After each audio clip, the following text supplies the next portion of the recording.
Plus cash वगैरह donation वगैरह भी दें। ये हमारी आने वाली नस्लों के लिए बहुत बेहतर है। जो मुस्तहिक फैमिलीज हैं उनको तोहफे तोहफ़े ईद के कपड़े हर चीज़ दी जा रही है, प्लस इतनी इज्जत के साथ दी जा रही है कि मैं वो वर्ड्स बयान नहीं कर सकता। मुझे दिली खुशी हुई कि यहाँ पर लोग। अस्सलाम वालेकुम नाज़रीन, आज मेरे साथ वो लोग मौजूद हैं जो अपना मकाम खुद पैदा करते हैं। कि इकबाल ने कहा था, खुद ही को कर बुलंद इतना कि हर तकदीर से पहले खुदा बंदे से खुद पूछे बता तेरी रज़ा क्या है। तो मेरे साथ यासिर भाई मौजूद है जो इंटरनेशनल फ़ुटबॉलर हैं और गोल्ड मेडलिस्ट हैं और रिसेंटली अभी जीत कर आए हैं। लेकिन इनसे सबसे पहले इनकी थोड़ी सी हिस्ट्री पूछेंगे और फिर आज के इवेंट के हवाले से पूछेंगे कि इन्होंने विज़िट किया है, इनको क्या चीज़ महसूस हुई है। अस्सलाम वालेकुम सर। वालेकुम सलाम। सर क्या हाल चाल है आपके? अल्हम्दुलिल्लाह, बताएं। सर बहुत बहुत शुक्रिया सबसे पहले कि आपने हमें वक्त दिया।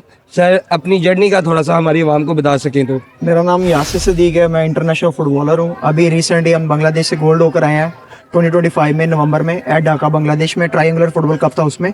इससे पहले भी मेरा एक इंटरनेशनल गोल्ड रहा 2019 में बाकू अजरबैजान में।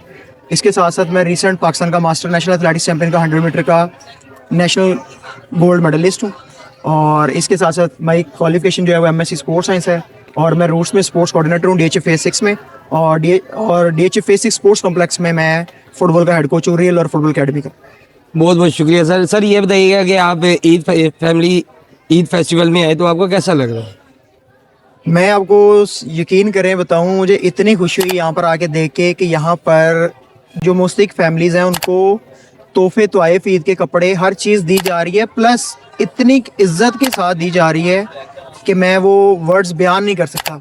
मुझे दिली खुशी हुई कि यहाँ पर लोग उनको विद ट्रॉलीज़ के साथ एज अ वॉलंटियर उनको साथ साथ लेकर आ रहे हैं। उनको पसंद का उनको कपड़े लेके दे रहे हैं, उनको पसंद की जूते मिल रहे हैं, उनको उनके पसंद की ज्वेलरी मिल रही है, उनको पसंद के बैग मिल रहे हैं।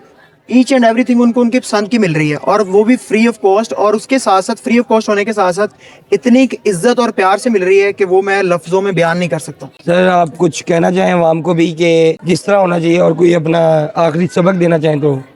देखें, एज अ बीइंग मुसलमान मेरा ख्याल है कि हम सबको आगे बढ़कर साथ देना चाहिए और जो लोग इस तरह काम कर रहे हैं उनका भरपूर साथ देना चाहिए। फिजिकली भी खुद भी आकर दें और प्लस कैश वगैरह डोनेशन वगैरह भी दें। ये हमारी आने वाली नस्लों के लिए बहुत बेहतर है। देखें, वक्त का कोई पता नहीं चलता। अगर आज हम बहुत रिच हैं, ये अल्लाह ने हमें बहुत कुछ दिया है, कल को हम भी किसी ट्रेजिडी का पार्ट बन सकते हैं। लेकिन अगर अल्लाह ने दिया तो हमें चाहिए हम इन सब का ख्याल रखें ताकि अल्लाह ताला हमें और से और चीज़ों से नवाजे।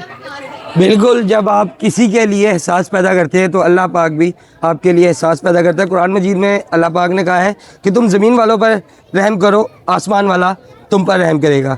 यही आज का हमारा प्रोग्राम था। दीजिए हैदर जैदी को इसी के साथ इजाज़त। अल्लाह निगहबान।